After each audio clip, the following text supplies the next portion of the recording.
Welcome to our channel. Today we how to disable Notion notifications for task databases, full guide step by step clearly. Open your Notion application or website. Navigate to the workspace that contains your task databases. Locate the specific task database for which you want to disable notifications. Click on the three dots in the upper right corner of the database. From the drop-down menu, select Properties. Scroll down to the Notifications section within the Properties panel.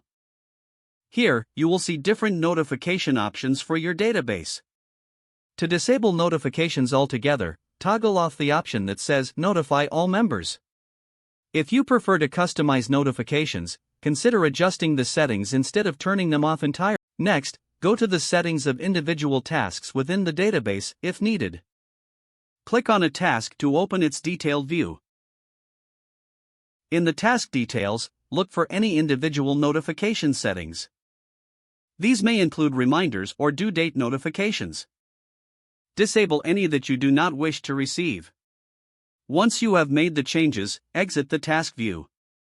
Finally, repeat these steps for any additional task databases where you want to disable notifications. Your changes will automatically save, and you will no longer receive unwanted notifications. If the page does not load, refresh the browser or try again in a private or incognito window. Make sure you are using the correct email address, then retype it carefully to avoid small typos. If your password is not accepted, use the reset option and create a new strong password you can remember. Check your spam folder for verification or security emails, then complete any requested confirmation steps. Enable two-factor authentication if available to improve account security and reduce unauthorized access risk. After signing in, review your profile details so your contact information and settings are accurate and current. If you see an error message, note it down and try again after restarting your device and internet. Log out when you finish, especially on shared devices, to keep your account and payment information secure. If the page does not load, refresh the browser or try again in a private or incognito window. Make sure you are using the correct email address, then retype it carefully to avoid small typos.